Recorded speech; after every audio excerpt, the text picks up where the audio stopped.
مہک کی باتیں سن کر زرار کو اپنی بہن پر شدید غصہ آ گیا۔ اس نے زینیا کو زوردار تھپڑ مار کر کہا، مجھے تمہیں اپنی بہن کہتے ہوئے بھی گھن آتی ہے۔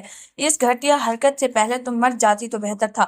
آج تمہاری وجہ سے میں فریال اور مہک کے سامنے سر اٹھانے کے بھی قابل نہیں رہا۔ اپنے کیے پر شرمندہ ہو کر زینیا معافی مانگنے لگتی ہے، مگر لیکن کمزوری کی وجہ سے اس میں مزید ہمت نہیں رہتی اور وہ وہیں بے ہوش ہو جاتی ہے اور زمین پر گر جاتی ہے۔ زرار زینیا کی حالت دیکھ کر اسے ہسپتال لے جاتا ہے۔ اسی دوران سیرت بیگم زرار پر غصہ ہوتے ہوئے کہتی ہے کہ میں نے آج تک زینیا پر ہاتھ نہیں اٹھایا تو تمہاری ہمت کیسے ہوئی میری بیٹی کو تھپڑ مارنے کی؟ تمہاری تھپڑ مارنے کی وجہ سے وہ بے ہوش ہو گئی ہے۔ دعا کرو میری بیٹی کو کچھ نہ ہو، ورنہ میں کسی کو معاف نہیں کروں گی۔ ادھر شہرام آفس میں بیٹھا کام کر رہا ہوتا ہے کہ فریال اسے بتاتی ہے، میری دوست مہک کی کال آئی تھی۔ اس نے بتایا زینیا ہاسپٹل میں ہے اور ابھی تک اسے ہوش نہیں آیا۔ فریال کو اس طرح پریشان دیکھ کر شہرام اسے اپنے ساتھ ہاسپٹل لے جاتا ہے۔ وہاں سیرت بیگم فریال کو شہرام کے ساتھ دیکھ کر حیران رہ جاتی ہے۔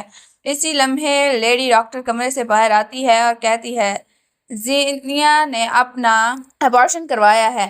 اسی کمزوری کی وجہ سے اس کی حالت یہ ہو گئی ہے۔ آپ فکر نہ کریں، چند گھنٹوں میں اسے ہوش آ جائے گا۔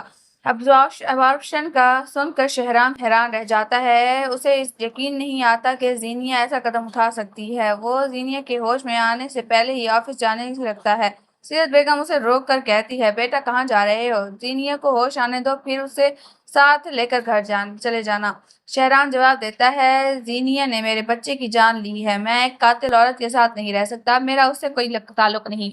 اسے بتا دینا یہ اگر اس نے میرے گھر میں قدم رکھنے کی کوشش کی تو اس کے لیے اچھا نہیں ہوگا۔ یہ کہہ کر شہرام وہاں سے چلا جاتا ہے۔ جب زینیا کو ہوش آتا ہے تو سیرت بیگم روتے ہوئے اسے بتاتی ہے، شہرام اب تم سے کوئی تعلق نہیں رکھنا چاہتا۔ تم نے ابارشن کروا کر بہت بڑی غلطی کی۔ اگر ایک بار اپنی ماں سے مشورہ کر لیتی تو آج یہ دن نہ دیکھنا پڑتا۔ یہ سن کر زینیا حیران رہ جاتی ہے۔ گھر آ کر وہ شہرام سے معافی مانگنے کے لیے اس کے آفس چلی جاتی ہے، لیکن گارڈ اسے اندر نہیں جانے دیتے کیونکہ شہرام نے سختی سے منع کیا ہوتا ہے کہ اگر زینیا آفس میں داخل ہو تو اسے نوکری سے نکال دیا جائے۔ شہرام سے جدائی زینیا برداشت نہیں کر پاتی اور غصے میں گاڑی چلاتے ہوئے جا رہی ہوتی ہے کہ اچانک اس کا خوفناک کار ایکسیڈنٹ ہو جاتا ہے۔ شدید زخمی ہونے کی وجہ سے وہ وہیں بے ہوش ہو جاتی ہے۔ اتفاق سے زرار اسی راستے سے گزر رہا ہوتا ہے اور زینیا کو دیکھ کر اسے دوبارہ ہاسپٹل پہنچا دیتا ہے۔ دوسری طرف مہک فریال سے کہتی ہے، تم زرار کو معاف کر دو، وہ اپنے کیے پر شرمندہ ہے۔ تم جانتی ہو اس میں اس کا کوئی قصور نہیں۔ فریال جواب دیتی ہے، نہیں، اب میرے دل میں زرار کے لیے کوئی محبت نہیں ہے۔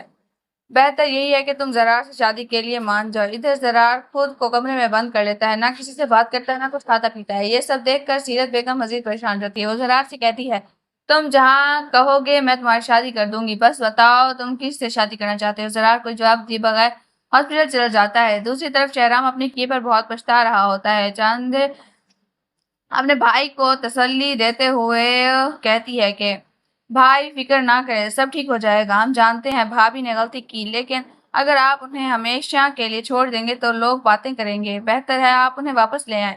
لیکن شہرام اس کی کوئی بات ماننے کو تیار نہیں ہوتا۔ پیچھے شان سے اپنی ماں سے کہتی ہے، مجھے بھائی کی یہ حالت برداشت نہیں ہوتی۔ جس دن وہ زینیا کو چھوڑ کر آئے تھے کسی سے بات نہیں کرتے۔ اگر یہی حال رہا تو ان کی طبیعت مزید خراب ہو جائے گی۔ اگر آپ کو ہماری ویڈیو پسند آئی ہے تو ہمارے چینل کو سبسکرائب کرنا نہ بھولیے گا۔ یہ ہماری پروڈکشن ہے جو صرف تفریحی مقصد کے لیے بنائی گئی ہے۔ شکریہ۔